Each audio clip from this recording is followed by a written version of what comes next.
Hello, Brie. I hope you're well. I hope I pronounced your name correctly. If it's not, I'll say Bry, just in case, okay?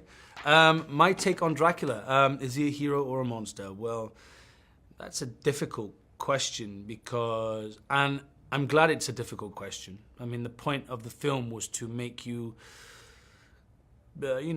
check your moral compass of whether you believe this man is doing it for the right reasons or doing it for the wrong reasons. I personally think he's a good guy. He's fighting for what he thinks is right, and he's left with not many options. And the only option he has left is to drink the blood of the master vampire and take these dark powers, but try and channel them into a good effect.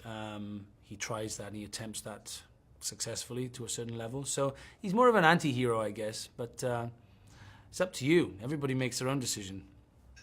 Hi, Joe. Good question. I mean, I guess the only thing I can relate to Vlad, the only way I can relate to Vlad is, I guess, the human emotion that he feels for his love for his wife and his child, and the sense of responsibility he has to his people. I think that's something we all feel somehow in different ways in our lives, of protecting someone or standing up for what you think is right. It was, for me, I felt that I wanted to bring the human character to life as much as I wanted to bring the vampire character to life, and I wanted to make sure that his journey was as relatable as possible to you and to everybody watching it, and watch this man suffering with what I felt was like an addiction. You know, after he drunk the blood of the vampire, he was then completely under this spell, and you watched a man fighting to do what was good, although inside him it was all very bad. So I've had the pleasure of spending the last week here, which is pretty amazing. A lot of history, a lot of culture, and I think the character of Vlad Tepes has a really rich background. And Dracula Untold specifically, it's kind of cool how it dips into that history. But even with for people that are unaware of that, what do you think it is about the character of Dracula that just makes it so enticing for audiences? Well, I mean, first of all, we have to credit Bram Stoker himself, the man who put this character on paper and wrote that amazing story, and was influenced greatly by this real figure of Vlad Tepes, or Vlad the Impaler, who lived in this region where we are today. So there's many reasons, I guess, why he's as popular as he is, and I think that popularity hasn't really dropped. I think he's always been a very fascinating character. The vampire story and the theme of vampires have always drawn a big audience, and over the years it would have been for very different reasons, I guess. You know, when he first wrote the stage play, you know, there was theatrical performances of Dracula, and they were very risque for that time. You know, people wouldn't have gone to watch them so much because they were a bit, you know, a man, you know, biting a woman on stage was quite, you know, it was quite a thing, yeah. You know. But times have changed, and what I like about this character is we're not the Vincent Price or the Christopher Lee character of Dracula, but we're dealing with the warrior military leader of Vlad Tepes, who becomes the vampire, and we watch this journey of a man transitioning into a vampire character, which we've never seen. You know, it's never been put to film. We're not aware of. Well, might be aware of it, but we've never really seen it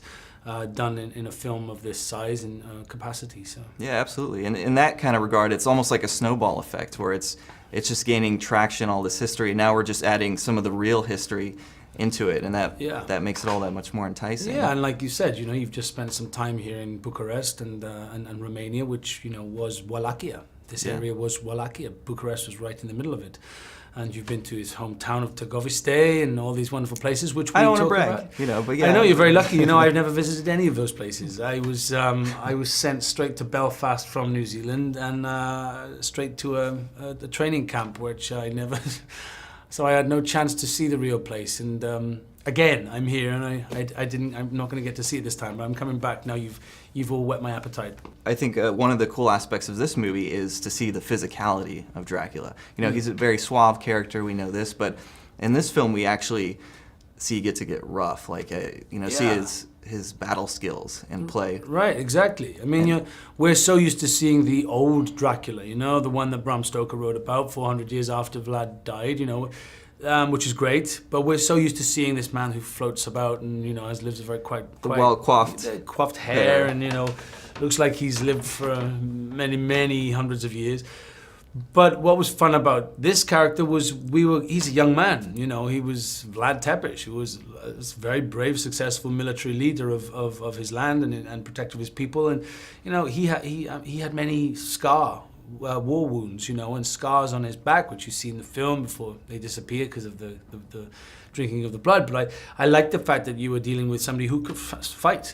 This guy could, he was not scared to run into battle with his men, and he didn't send them off. He was at the front of that absolutely that front line, and so he's a very physical character, and I would hope that he will always be that for me as this role. I really enjoyed the physicality of him and really going for it. The Vlad versus 1,000 men fight sequence was intense and really hard to execute to a believable level because obviously he moves at such pace. Is a lot of guys. It's a lot of guys, yeah. And there was a lot of sticks and sharp objects being swung about. So it was. I think they're called swords. Are they called swords? Oh, right. I should check that one out. Yeah, I should know that really.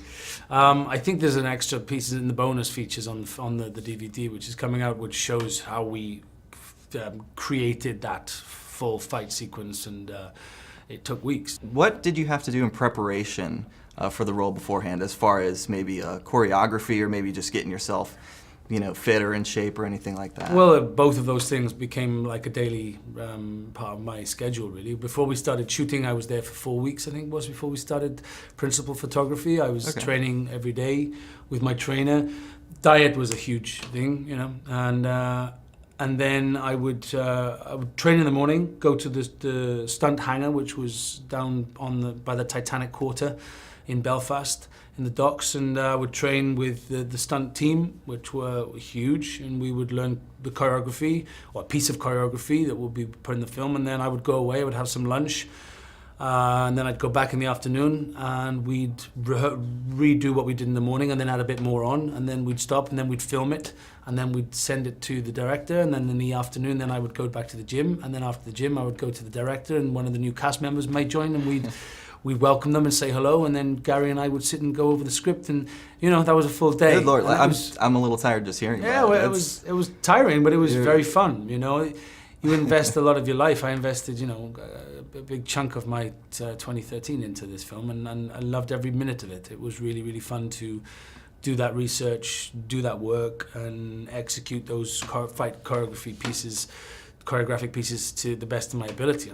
If you were able to play Dracula again, what would you like to explore as far as his character goes? Well, when we did the final scene in this film, as you know, it's a flash forward. You see him in modern day, it's actually London, and in my mind, I was thinking, well, what sort of time period has passed by, and what's happened during that time? That we've jumped, and so much around the world. He could have traveled. He could have been. He's been through 2 world wars. Where was he? What was he doing? Has he fallen in love? Has he almost died? Has he killed anybody? How is he surviving? Where does he live? Is he rich? Is he poor? I thought of all these wonderful things. Did he learn how to drive a car? What languages does he speak?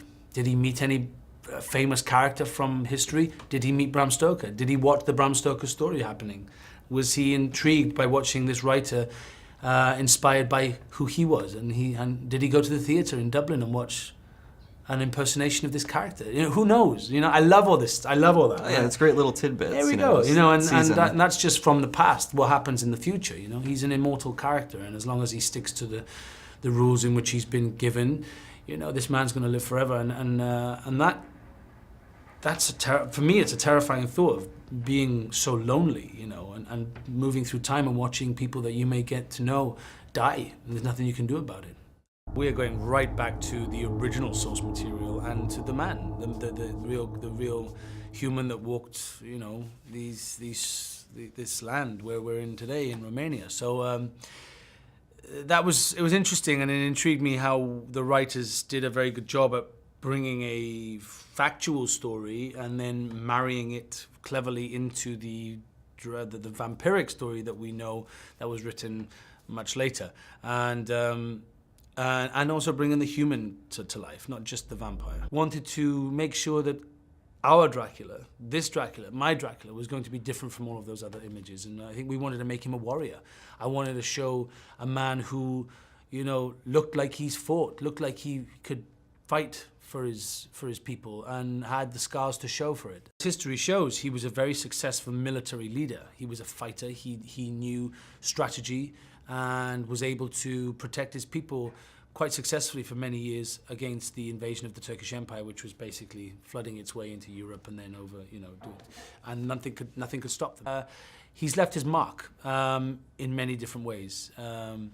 But he was also a father. He was a family man. He also had his people, and weirdly, even now, well, not weirdly, he's in this area. He is still revered, as a brave leader. We're speaking in Romania, the land of Vlad, and actually I spoke to a historian yesterday who said, you are the best Vlad he's ever seen, and he really loved it. That's very nice. It is quite nice. It was I really have to cool. remember to pay him later. I haven't sent him the check. Yeah, well, he was such a fan. He would love to see more Vlad from you, and I think Vlad Tepish is what he likes.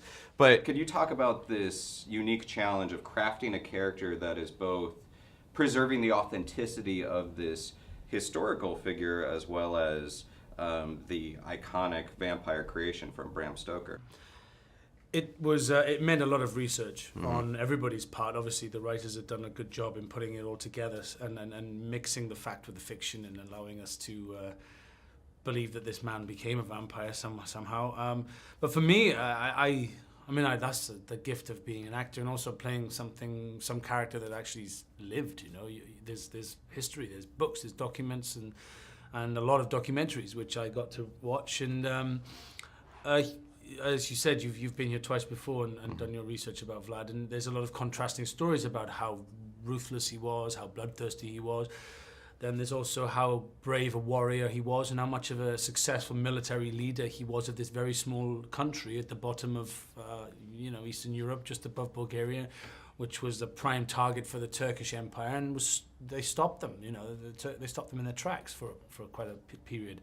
For me, it was about finding the reality in such an ancient story and finding the truth in a lot of documents that were written by his enemies. And what happens when you die in 1400s, history gets rewritten and turns you into a monster. And I think some of those stories about Vlad were embellished to quite an extent. So it was finding a healthy balance. And because we were dealing with the human as much as we were dealing with the vampire, I wanted to bring the human element and carry that human element and emotion through the story as much as possible so that it was relatable. So it wasn't just about the fangs and the blood, as much as that's exciting and brilliant, but it was about bringing the truth, the story of a man who was trying to do right by his people and his kingdom and his family, but making maybe the wrong decision, and then we leave that up to the audience to decide whether they want to root for a man who's chosen to drink the blood of a master vampire and save his people, or whether that was the wrong thing to do. It actually ended better for your Vlad as opposed to the real Vlad, whose head was chopped off and sent in a jar of honey to I guess, the Ottomans. So better ending for you. What was your first exposure to the Dracula character as a kid? I mean, we all have sort of that old TV, glowing, in the middle of the night watching those horror movies. What was yours? For me, it was a cartoon called Count Dracula. I know this cartoon, yes. Yeah, I'd love to say it was way more intelligent and something way more better than that, but no, it was Count Dracula was my first experience of Dracula, and I think it probably was my only experience of Dracula for quite a long time because I was brought up in quite a religious household. So anything that was slightly vampiric or demonic was never in my house, was never on the TV. So I didn't really see a Dracula film probably till my mid to late teens. Even then I shouldn't have watched it, but I did. Yeah. You speak of the sort of the strategist that was Vlad Tepish, and he was a king, and he's also cinematically the king of the monsters.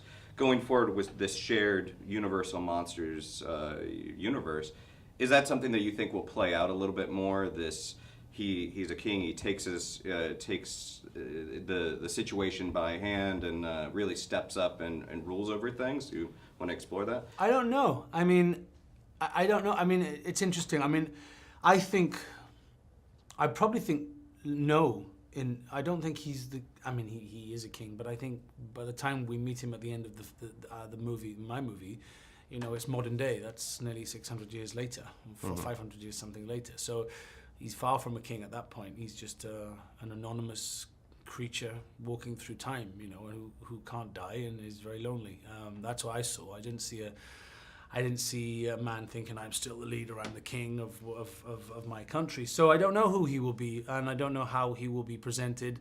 But I know that I'd be very happy to play him again in whatever context he will be involved, you know, in this monsters universe, which is being created as we speak. So, but it's exciting. It's a big plan, and it'll be very exciting to see how it all intertwines when we finally get the script. Fast and Furious, The Hobbit, and of course now the Universal Monsters and Dracula. You've been connected to so many big fandom and fan-friendly creations. What has been your exposure? What's been sort of the what have you been hearing from the people that are the Dracula fans and then the Universal Monsters fans so far? Excited. I mean, people. I've just been. I've done a lot of traveling just in the last few weeks, and it's funny. It's three characters, and you just mentioned them. I guess they are the biggest films I've done and the ones that have been seen by the most people. So I guess that's it. But it is in equal measures. I'm either Owen Shaw, Dracula, or Vlad the Bowman. You know, and it's funny to try and work out if I can tell as they're running up to me on the street or in a bar, which one they're going to say, you know. It's like what sort of films does this guy watch, you know? And sometimes I get it right. More often than not, I get it right, which is interesting. But I don't know whether I could do it if I put 10 people in front of me and said, right, they're going to say Bud the Bowman. I don't know, but it's nice to be recognized for something, and people really, you know, people really liked it. People really, I've always got a good response from a good reaction from people. So long may that reign. Yeah, including that one guy that loves you as Vlad, as the historian here in Romania. Shame I never got to meet him. But sounds like a nice guy. Fang training, okay. How difficult was it for you to be able to speak with the fangs, and how long did it take to adjust to that for you? Well, weirdly, we tried me speaking with the fangs for a while, and they were huge. I had two different versions of the fangs. One that was sort of a little long, because I actually have fangs of my own, weirdly. Everybody keeps asking me if I had them for the film. I'm like, no. Look at an interview I did That's 8 genetics, years ago. yeah. You know, it's just genetic. Then I had a much longer set of fangs that I used when I was doing real close-ups and stuff, which it'd have been impossible for me to talk with. Otherwise, I'd pierced my lip, which I did a few times because we had to do fight sequences, which I kept the fangs in. And by the end of it, there'd be blood pouring down my lips from where I'd pierced them because they were super sharp. But I didn't have to speak with them in. If you notice, I don't say a single word in the film with the fangs in. It was, and that wasn't by choice. We made a conscious decision that we didn't want to overdo it with the fangs. It wasn't going to be a fang fest. We have those movies and they've been done, and that's fine. But I think we wanted to just show glimpses of this man turning into this creature. We don't want to just saturate the screen with special effects. You know, it was almost the most interesting bit was seeing the transition of this man dealing with this disease, dealing with this addiction to blood, and watching him, you know, fighting it, and seeing these moments and it was quite terrifying when you see him biting someone's neck, and then he comes up and the blood in the veins popping out of his eyes, and the skin, you're seeing all of those wonderful effects, but you just see enough of it that it doesn't leave you with this, all you think about is that, but you get that that's part of this character, and I like that. Yeah. So not a fang fest. I like Not that. a fang fest. Not That's a why I fang never fest. used that word before, but I might use it again today. I like it. All right, well, Luke Evans, thanks so much for joining me in Romania. Nice to meet Thanks. you. Thanks for coming. Last night, sort of looking back over your resume, with the characters you've played, you've got Dracula, you've got Bard, you've got Apollo, Zeus, and it's sort of like could be a syllabus for like an intro to lit class. And To what? Lit class? intro to lit, yeah. Yeah. What sort of about those sort of mythic literary characters appeals to you? I don't know. I mean, I don't think of them being mythical or legendary or literary. I sort of just think of them being a character that I can bring something to. And with Vlad, it was about attempting to bring a reality to a man that lived such a long time ago and bringing the human emotion to his story, and so that you could relate to him somewhat. And when he decides to drink the blood, you sort of almost understand why he chooses to do it, because he's a man who's protecting his family and his people and the lives of the sons of this kingdom, and against this threat of invasion by the Turkish Empire. And so that's what I thought when I was playing Vlad. And with Bard, he's just a working class Welshman who's protecting his 3 kids from all the pain and heartache that they potentially will experience. And Zeus was a father. In my mind, he was just a father. He was a father of some very unruly children who looked just like him. Yeah. So it's interesting. I mean, I think the cinema going public. There's a big portion of them that like to see these big epic movies, and I've been very lucky to be in some of them, and they're fun. They're really fun. They're demanding and they're big, and they take a lot of your life away while you're shooting them. But they're fun. They're really fun. Yeah, definitely. So you don't have like an iconic literary figure you've been dying to play that you haven't got your hands on? No, there's a couple, but I don't want to mention them because that's bad luck. Jinx it. Yeah, exactly. Yeah, you jinx it if you talk about them. So. Absolutely. So for a character like this, which is, obviously part fiction, but a lot of history, are you the type of actor who likes to delve into the research, or do you prefer to stick to what's on the page?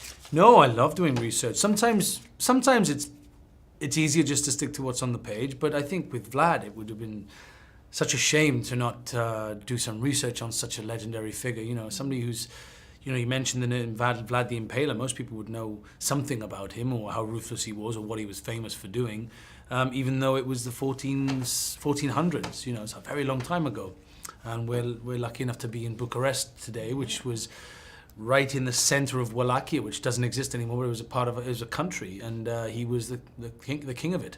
And when I did my research, there's a lot of documentaries, and there's lots of sort of artifacts and footage and artwork, and not footage, obviously, because it was a long time ago. I mean, just like documentaries about him. And I actually got to go to the British Museum at the end of last year when we opened Dracula in London, the world premiere. The British Museum in London, the British Library, were doing an exhibition of Gothic literature and artwork, and they actually had one of the original prints of a German story about Vlad Tepes, which was very bad about him. They didn't, obviously he wasn't their enemy, so they wrote this incredibly dark, sinister story about him and what he did. But I got to see it with the flesh, and it was only 20 years after he died. So I was looking at paper that had been printed about a character that I'd played who influenced this. And it was stuff like that. And I think it's such a wonderful thing to have the gift of playing as something that was some character that was historical. That you get to do all that research and learn an awful lot about the character. And there is a lot to know about Vlad. Yeah, absolutely. Was there anything that you found, like a story, anecdote, or anything that helped you understand him? Well, he had a very difficult childhood. He was, as a very young boy, him and his brother were sent to live with the Turks. And this was just the thing you did if you were a king of a very small country that was going to be invaded. You'd give your only children away to be reared by Mehmet, who was the king of. Mehmet II was the Sultan of the Turkish Empire, but at that time was the driving force throughout Europe and was ready to invade anywhere it wanted. And so Vlad's father sent him away. So immediately, this is a fatherless child being reared in the enemy camp. and the stories of what went on in his childhood are very, very disturbing. And often you sort of realize they crop up in stories about his childhood, and you think, well, that's probably why he turned into such a ruthless warrior as an adult, you know. He replicated what he experienced as a child in the Turkish encampment. Anyway, that might be true, might not be. I'm not going to be, none of this is, you know, it's a long time ago. Sure. No one's going to know until somebody creates a time machine and is brave enough to jump back to the 1400s. I wouldn't be, but we'll never know. But it was interesting, and I think I wanted to bring that to life, a man who was scarred not just physically, he'd been through war and battles, but mentally this man was trying to do something right, and then, you know, having to deal with this addiction to blood when we bring the fictional literary figure into the story. That was very fun as well, because I felt like I was playing a man who was fighting this huge addiction to the dark side. Yeah, and it's, you know, that transition is kind of fascinating because in this film, Vlad is such a sympathetic character, but we all know Dracula becomes quite the villain. Have you thought about that through line, and if you guys should get the opportunity to make more, what that would look like for you? Yeah, I mean, it's hard to think where he should go and how much we should honor what we know already about the old Dracula of the Bram Stoker story. He's immortal, and he can live forever as long as he sticks to the vampiric rules. Who knows how he manages this thirst for blood? Does he go around in the darkness, killing, you know, people, drinking their blood? How does he do it? Who knows? That's a part of the story which I'm intrigued about, and I'm sure many other people would like to know how he survives those centuries and what has he experienced in his life. You know, in this movie, as you see, you know, it flashes forward to modern day London in the final scene, and you think, well, where is he? What has he experienced? He's been through 2 world wars. Is he rich? Is he poor? Does he drive a car? What has he learnt? Is he an amazing poker player? You know, I'm intrigued to know who has he met. You know, did he meet Bram Stoker? I mean, all of these wonderful things that you can think about and where he could go, what he could do. That's the fun playing a character like Dracula. Yeah. And you know, there's lots of talk about the possibility of a shared monster universe and stuff. Is there anybody you'd like to see Dracula either team up with or go head to head with? Yeah, there's many. But I think if I mention any of them, I might be giving the game away slightly. Ooh. So I should probably just keep stum. Fair enough. Then we'll move on to something else, which is, I love Ben Wheatley, I love his films, and High Rise is one of my most anticipated this year. Cool. And you guys are re-teaming, you know. We are, So yes. What can you tease for people about your next project coming We're up? Free Fire. Yeah. Yeah, well, that's... first of all, the second I was given the opportunity to meet Ben about High Rise, I was very excited. I mean, it's a great story. It's very dark. It's a big departure for me from the roles I've been playing, and I just was like very excited. And so, and I had such a wonderful experience with him. It was 7 weeks of chaos. We didn't stop. We shot 1 million scenes a day, and I was covered in blood majority of the time. But he's really fun, and he really loves what he does. And I worked very well with him, and I think he felt the same, and that's why he's invited me back to work with him on his next movie, which he's written, and is about this arms deal in Boston in the mid-70s, which goes terribly wrong. And it's a big old shootout. And it's got a real rough, raw, thriller-esque feel about it. And some really great characters, and I'll be lucky enough to be playing one of them. We are here in Romania, and we have been spending a lot of time on the trail of Vlad the Impaler. Lucky you. Lucky us. And but I wanted to ask you, you know, there hasn't, as far as I've seen in some of my research, there hasn't really been like a mainstream telling of Vlad the Impaler. I would imagine that was exciting, but a lot of responsibility as well. Yeah, when I was doing my research for the film, there's a lot of documentaries, because it's a very fascinating part of Eastern Europe. You know, it was a very turbulent time in the history of this area, so you read a lot about there's a lot of documentaries about this man and about the time he lived and what he did, and a lot of contrasting stories about how violent he was, how bloodthirsty he was, how successful he was as a military leader, And you know, in this area, he's revered as a brave leader who saved his people from the Turkish invasion. So it's interesting. It was interesting to do the research. Let's talk about the master vampire. Let's talk about your relationship with Charles Dance, the actor who plays him. Of course, a lot of people know him now from Game of Thrones. That's right. And yes. I'm curious if you had seen him on the show, or if you knew each other at all. No, I've never watched Game of Thrones. The only person in the world, I feel. I couldn't tell you who he plays, or I know nothing about it. Okay. Yeah, I have friends in it, and I know that they are very famous and very successful, and everybody loves them, and it's hard to go out for a drink with some of them because they're so recognizable. I often get mistaken for somebody in Game of Thrones. I Who? think it's Kit. I think I sometimes get when I had hair, a lot more hair. Sure. And I think it even happened quite recently. I was in Hong Kong. I was in Hong Kong, and somebody just turned up and they said, "Oh, you in Game of Thrones?" Like, no. It's not a bad person to be mistaken for. It's funny, isn't it? You know, all this work I'm putting in, and I'm still being mistaken for somebody else. But there we go. That's all right. That's life. Okay, so now going forward, I mean, you know, we know a little that there's going to be an idea of a shared universe. Is that something that excites you about kind of carrying Vlad and this legacy forward? Absolutely. I think it's very exciting. I like that, you know, this is the plan, that, you know, Universal have the monsters in their family. You know, there's so many of them that are owned by Universal, and I think it's a very exciting prospect. It's a huge idea, as you can imagine.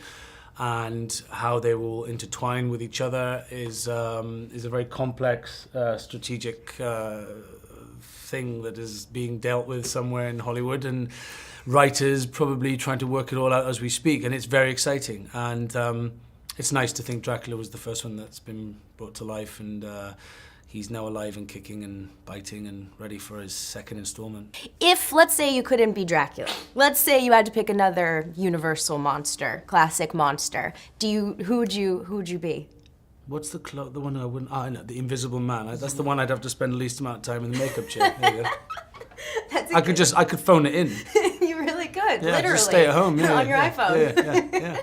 As your fame rises in Hollywood, I know that there's always an expectation of, like, you need to build your brand or you need to market yourself a certain way. What was the image that you wanted to project for yourself through your acting? What I want to project is, I want to project myself. I think I'm all right. I'm not too bad human being, you know. And I think even without the acting bit, I'm a nice guy. And I think if people meet me, it'd be nice for them to walk away and think, oh, he's actually really normal. He's actually really nice. You said before we started have to travel the world, Yeah. get very little sleep. Yeah. What is that like? I mean, how do you balance that all out, and who's like a positive influence in your life who you reach out to when you really need someone to just support you? I've always been very lucky. I come from a good family of sleepers. We sleep very, very well anywhere. We don't have On to a plane, which is good. sleep anywhere. My grandmother used to say, Luke, you can sleep on a chicken's lip, which is a phrase that we use. So you can imagine chicken's lip is very thin, and I can sleep anywhere. I could fall asleep right now if you wanted me to. With your eyes open? No, no, You- no, no, I'm not that Yeah, scary. that's creepy. Yeah. Have you ever taken your mom to a red carpet with you? They've been to a few. They've been on the carpet a couple of times. Yeah. Is it weird for them when they watch you on the big screen, like in Dracula Untold, and they see their son as a completely different and sometimes violent person? Yeah. I think there are characters I've played that have been more accepted by my family and happy. They've been more happy seeing me as those characters than other characters. But I think now they've seen me in enough that they can look objectively and not feel so like connected to me as the person, but as they look at the character, you know, being portrayed, and I think that's a good thing. So. I feel very lucky to be part of this this legacy that's been, like you said, since 1932. You know, Bela Lugosi was the first, and right now I hold the flame, the baton, as it were. So, and long may it reign. It was a fun job and a fun character to play, and the sense of responsibility, but a real excitement as to where I could take this character and where hasn't he been before, and where can he go, and what can I bring to the character that other actors haven't so far, and my story will be different, and my telling of him will be a different one. When you say Dracula, someone in your head will pop up, an image will pop up of a man, maybe in a cape, maybe with, you know, a big widow's peak. I don't know, maybe even a Sesame Street character. I don't know, depending on who you are. So we wanted to make sure that our Dracula, this Dracula, my Dracula, was going to be different from all of those other images. And I think we wanted to make him a warrior.